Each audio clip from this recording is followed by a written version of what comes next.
Itu beliau Habib Neon tuh ziarah setiap hari ke Maula Bungkul, Sohibul Bungkul, setiap hari. Sampai pernah suatu saat Sohibul Bungkul itu bangun dari kuburannya mencium tangannya Habib Neon. Assalamualaikum warahmatullahi wabarakatuh. Bismillahirrahmanirrahim. Alhamdulillahilladzi hadana lihada wa ma kunna linahtadiya laula an hadana Allah. Wassalatu wassalamu ala nabiyina Muhammad ibn Abdullah wa ala alihi washabbihi mawala amma ba'd. Pada kesempatan yang penuh dengan kebahagiaan ini, alhamdulillah bisa bertemu, bermuajah secara tidak langsung ya, melalui jalur internet atau YouTube. Semoga dengan pertemuan kita ini dapat menambah keberkahan ilmu pengetahuan kita bersama, sehingga dapat kita jadikan sebagai sarana untuk thalabul ilmi, saling berbagi informasi. Salam kami untuk keluarga panjenengan semua, semoga senantiasa diberikan kesehatan, kelimpahan, keberkahan, kenikmatan, kebahagiaan, kesenangan, kesejahteraan, keselamatan dunia sampai di akhirat. Pada kesempatan yang penuh dengan keberkahan ini, saya akan mengupas sedikit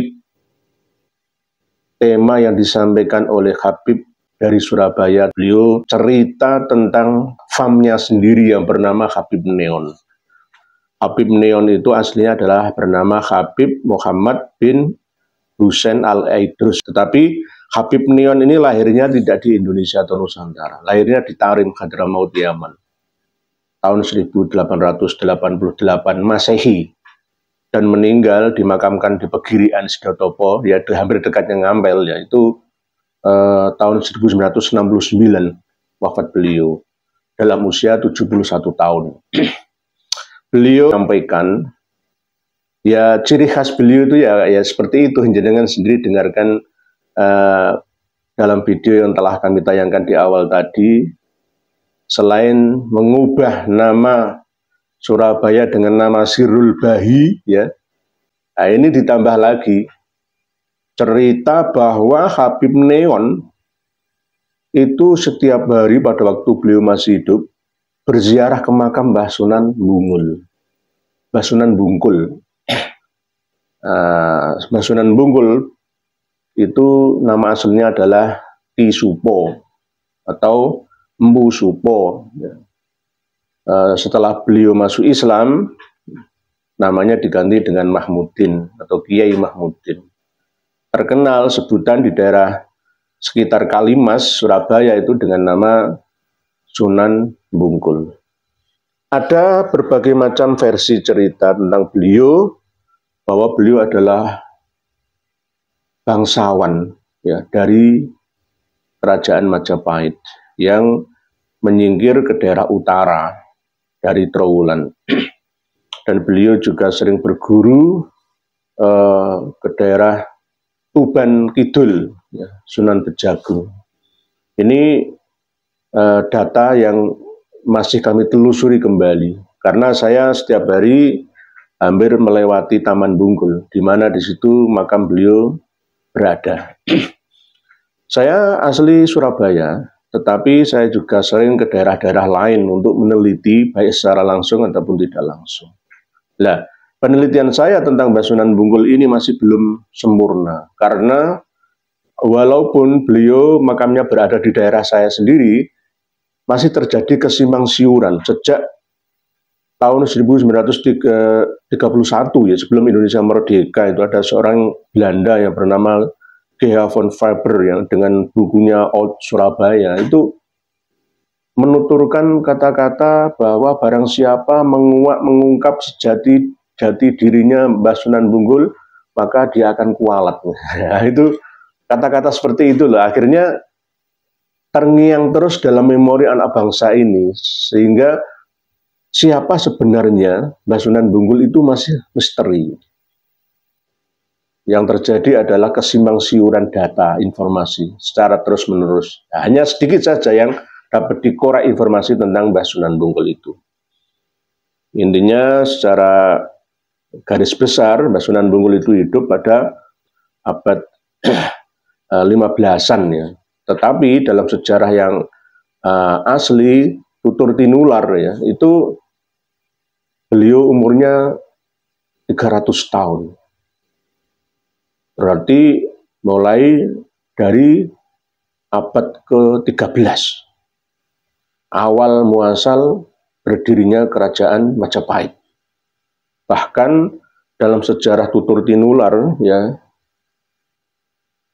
beliau juga pernah mengembara ke daerah Pati, Minatani. Pati, salam saudara-saudari dari Pati, Bumi Minatani. Mbah Sunan Bungkul itu pernah mengajar di daerah Pati, mengajar agama Islam, menyebarkan agama Islam. Kerajaan Demak belum berdiri, ya. Pati masih dipisah dengan Selat Muria. Jadi orang-orang Pati itu sampai sekarang secara turun-temurun ya, mitos atau fakta saya kurang tahu, Allah alam, tapi nyatanya faktanya banyak tokoh supranatural ya dari sana. Pati sebelah timurnya Kudus, sebelah baratnya Rembang, Jawa Tengah.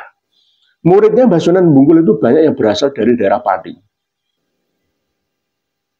Namun datanya masih belum valid ya. Tapi ini tutur tinular, saya katakan sekali lagi tutur tinular. Getok tular, turun-temurun cerita masyarakat, begitu.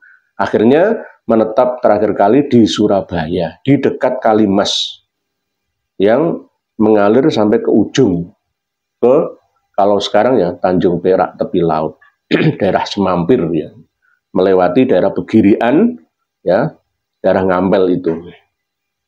Para pemirsa dan pendengar sekalian, ini cerita bahwa Habib Neon ini setiap hari berziarah ke makam Bungkul. Lalu pada suatu ketika Mbah Sunan Bungkul yang sudah meninggal dunia ratusan tahun, ya, anggaplah meninggalnya tahun 1480 Masehi. Berarti sampai 1950-an, ya, berarti berapa ratus tahun. Dari abad 15 ke abad 20. Lebih dari 5 abad. Kok bisa bangun dari makamnya, lalu menyalami Habib Neon? Ini yang perlu diteliti dan dipahami, diperhatikan. Menyalaminya itu mencium tangannya Habib Neon. Bukan sebaliknya, Habib Neon yang mencium tangannya Mbah Sunan Bungkul. Nah ini berarti sama dengan menundukkan secara halus. Dengan cerita ini menganggap bahwa Fam Ba'alawi itu lebih tinggi derajatnya dibandingkan dengan Sunan Sepuh sekalipun. Padahal Mbah Sunan Ampel itu lebih sepuhan Mbah Sunan Bungkul. Mbah Sunan Giri itu mantunya Mbah Sunan Bungkul. Kalau umurnya Mbah Sunan Bungkul aja 300 tahun, beliau adalah master pembuat keris. Bahkan bisa meniru seperti Nabi Daud yang bisa menundukkan, yang melemaskan besi. Musupo, Mbah Sunan Bungkul. Itu saja ditundukkan oleh Habib Ba'alawi yang ada di Surabaya. Habib Neon asli dari Tarim Hadramaut Yaman, kelahiran 1888, hijrah dari Tarim ke Singapura, lalu ke Palembang, Sumatera Selatan, lalu ke Batavia, Pekalongan, dari Pekalongan ke Surabaya terakhir kali. Sampai meninggalnya di Pegirian itu. Nah, itu aja bisa menundukkan orang asli Jawa. Mbah Sunan Bungkul itu asli Jawa. Bangsawan Majapahit. Beliau tidak mau dikuak, diuwek, ya, dikulik. Sejarah asli, siapa aslinya beliau. Yang penting difahami aja beliau adalah Mbah Mahmudin, ya, karena di daerah Bungkul, dekat Kalimas, maka dikatakan sebagai Sunan Bungkul. Mencium, bangun dari kuburan yang sudah 5 abad itu, mencium tangannya Habib Neon. Ini pelecehan enggak? Saya orang Surabaya tidak terima loh. Saya tidak terima dengan cerita ini. Ini namanya mengangkangi sejarah. Ya, menundukkan anak bangsa ya yang memahami sejarah yang salah dari ucapan cerita yang salah pula. Akhirnya terjadi kesalahan terus-menerus, warisan sejarah yang salah sampai anak cucu cicit buyut canggah kita. Ini yang lebih berbahaya. Oleh sebab itu, berhentilah membual di Surabaya ini. Saya orang Surabaya. Berhenti membual di Surabaya ini. Surabaya itu kota besar. Warganya rata-rata berpendidikan tinggi menengah, minimal menengah, wawasannya luas. Tidak mudah terpancing dengan cerita-cerita yang khurafah. Kalau memang mau cerita seperti itu, ceritalah saja di Tarim sana. Sampaikanlah cerita-cerita seperti itu tuh di Tarim, di Hadramaut sana saja. Tidak usah di Indonesia.